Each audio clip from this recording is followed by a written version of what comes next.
நம்ம சில பேரை பார்த்தோம்னா, அவங்க லைஃப்ல சில முடிவுகள் எடுக்கிற மூமெண்ட்ஸ் வந்துச்சுன்னா, அவங்களோட முடிவுகள ரொம்ப சீக்கிரமா எடுத்துருவாங்க. அது ஈஸியா எக்ஸிக்யூட் பண்ணிட்டும் இருப்பாங்க. ஆனா, நம்மள நெறைய பேருக்கு எப்போதுமே சரியான டிசிஷன்ஸ் எடுக்கிறதுக்கு ரொம்ப கஷ்டமாவே இருக்கும். இத சூஸ் பண்ணலாமா? அத பண்ணலாமா? இத நான் பண்ணா சரியா இருக்குமா? ஒருவேளை இத நான் சூஸ் பண்ணி அது சரியா வரலன்னா நான் என்ன பண்றது? இந்த மாதிரி நெறைய விஷயத்துல முடிவு எடுக்கிறதுக்கு தயங்கிக்கிட்டே இருப்போம். நம்ம டெய்லியும் எடுக்கிற சின்ன சின்ன டிசிஷன்ஸ், இன்னைக்கு என்ன சாப்பிட போறோம்? என்ன ட்ரெஸ் பண்ண போறோம்? யார மீட் பண்ண போறோம்? என்ன வொர்க் பண்ண போறோம்? இந்த மாதிரி சின்ன சின்ன முடிவுகள்லாம் அப்பப்போ நமக்குள்ள வர இன்ஸ்டிங்க்ட வச்சு நம்ம ஃபாஸ்ட்டா மூவ் பண்ணிடலாம். ஆனா நம்ம லைஃப்ல பெரிய முடிவுகள் எடுக்க வேண்டிய சிச்சுவேஷன் வந்துச்சுன்னா, அத சரியா அனலைஸ் பண்ணி முடிஞ்ச வரைக்கும் பெர்ஃபெக்ட்டான சாய்ஸ் எடுக்கிறது ரொம்ப முக்கியம். ஏன்னா இந்த முடிவுகள் தான் நம்ம மொத்த ஃபியூச்சரையுமே உருவாக்கி கொடுக்கும். நீங்க ரொம்ப முக்கியமான முடிவுகள் எடுக்கணும்னா, ஒரு லைஃப் பார்ட்னரை தேர்ந்தெடுக்கிறது, உங்களோட கரியரை நீங்க சரியா சூஸ் பண்றது, ஒரு பிசினஸ் டிசிஷன் எடுக்கிறது, உங்க ஃபேமிலி இஷ்யூவை நீங்க சால்வ் பண்றது, இந்த மாதிரி டிசிஷன்ஸ்லாம் எடுக்கிறப்போ கண்டிப்பா நீங்க குழப்பத்தோடையும் தயக்கத்தோடையும் எடுக்கிற முடிவுகள்லாம் சரியானதா இருக்காது. எனக்கு பொதுவாவே முடிவு எடுக்கிறதுல ரொம்ப குழப்பமா இருக்கு, கஷ்டமா இருக்கு அப்படின்னு நீங்க நினைச்சீங்கன்னா, உங்க டிசிஷன்ஸை முடிஞ்ச அளவுக்கு பெர்ஃபெக்ட்டா எடுக்கிறதுக்கு நிறைய மெத்தட்ஸ் இன்னைக்கு இருக்கு. இதுல ரொம்ப ஈஸியான எஃபெக்டிவான 3 மெத்தட்ஸ் தான் இன்னைக்கு இந்த வீடியோல நம்ம தெளிவா தெரிஞ்சுக்க போறோம். நான் angel yogis. Welcome to finally shine. பொதுவாவே நீங்க ஒரு முக்கியமான முடிவெடுக்கிற கட்டத்துல இருந்தீங்கன்னா ரொம்ப இமோஷனலா தான் இருப்பீங்க. எதை சூஸ் பண்றது? இதை நான் சூஸ் பண்ணா என்ன ஆகும்? இதை நான் சூஸ் பண்ணலன்னா என் லைஃப் எப்படி போகும்னு நிறைய யோசிச்சு ஒரு ஃபியர்க்குள்ள தான் நீங்க இருப்பீங்க. ரொம்ப பதட்டமா இருக்கும். தேவையில்லாத அவுட்கம்லாம் உங்க மைண்ட்ல ஓடிட்டு உங்களை இமோஷனலி பாதிச்சுட்டு இருக்கும். இந்த மாதிரி இமோஷனல் ட்ராப்ல இருந்து நீங்க வெளியே வந்து ஒரு கிளியரான மைண்டோட இருந்தாதான் சரியான முடிவுகளை உங்களால சூஸ் பண்ண முடியும். இதுக்கு ஒரு பெஸ்டான மெத்தட் தான் ரோல் பிளே அப்படின்ற ஒரு மெத்தட். நீங்க இந்த மாதிரி கன்ஃபியூஷன்லயும் இமோஷனாவும் இருந்தீங்கன்னா முதல்ல கொஞ்ச நேரம் நீங்க பிரேக் எடுத்துக்கோங்க.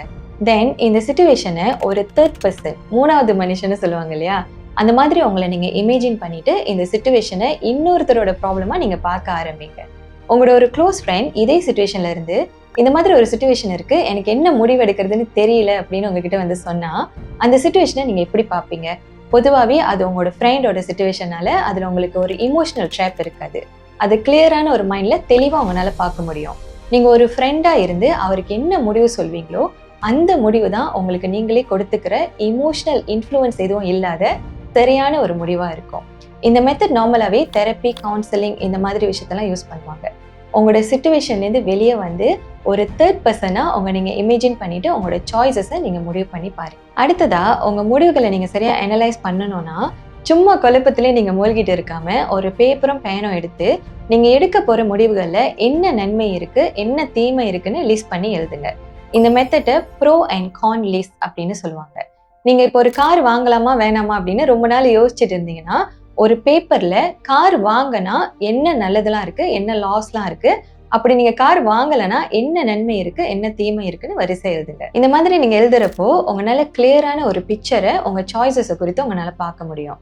எந்த முடிவு உங்களுக்கு அதிகமான பெனிஃபிட் கொடுக்குது, அதோட லாஸஸை உங்களால சரியா மேனேஜ் பண்ண முடியுமோ அதை சரியா அனலைஸ் பண்ணி உங்களால சூஸ் பண்ண முடியும். நார்மலாவே நம்ம முடிவெடுக்கிறதுக்கு கஷ்டப்படுறதுக்கு என்ன காரணம்னா, அதோட கான்சிக்வன்ஸ், அதோட பாதிப்பு, லாஸ் ஏதாச்சும் இருந்துச்சுன்னா அதை பத்தின பயத்தினாலதான் இருக்கும்.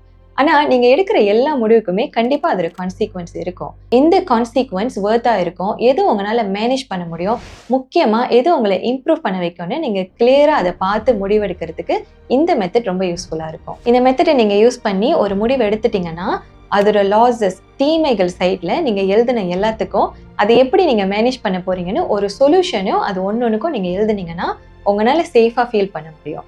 அதோட கான்சிக்வன்சஸையும் நீங்க சரியா மேனேஜ் பண்ணுவீங்கன்னு ஒரு தைரியம் உங்களுக்கு அது கொடுக்கும். கடைசி நம்ம பார்க்க போறது இன்க்ரிமெண்டல் டிசிஷன்ஸ் அப்படின்ற ஒரு மெத்தட்.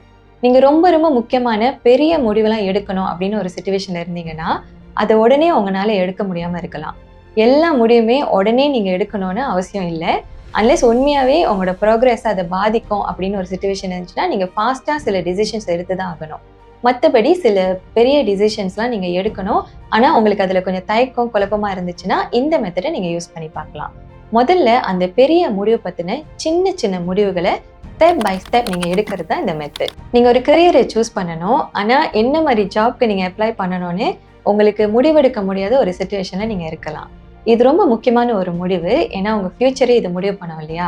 ஸோ உங்களுக்கு எந்த கரியரை நீங்க சூஸ் பண்ணணும், என்ன ஜாப்பை நீங்க சூஸ் பண்ணணும்னு கன்ஃபியூஷன் இருந்துச்சுன்னா அந்த முடிவை முதல்ல நீங்க தள்ளி வச்சுட்டு முதல்ல உங்களோட சிவியை நீங்க ரெடி பண்ண ஆரம்பிக்கலாம்.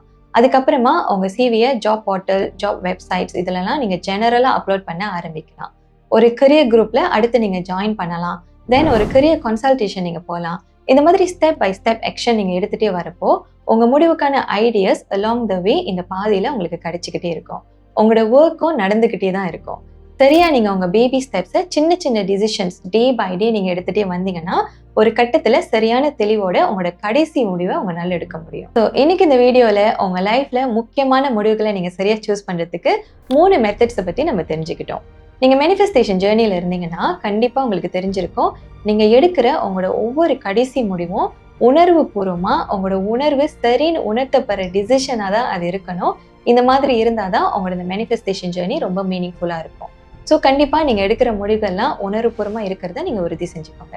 இன்னைக்கு உங்களுக்கு கிடைச்ச இந்த மெத்தட்ஸ்லாம் உங்களோட லைஃப் டிசிஷன்ஸை நீங்க பெர்ஃபெக்டா சூஸ் பண்றதுக்கு உங்களுக்கு கண்டிப்பா உதவியா இருந்திருக்கும்னு நான் நம்புறேன். இந்த வீடியோ உங்களுக்கு பிடிச்சிருந்தா லைக் பண்ணுங்க, உங்க அன்பானவங்க கூட ஷேர் பண்ணுங்க. கண்டிப்பா அந்த சேனலை சப்ஸ்கிரைப் பண்ணிக்கோங்க. அடுத்த வீடியோல உங்களை சந்திக்கிறேன். நன்றி.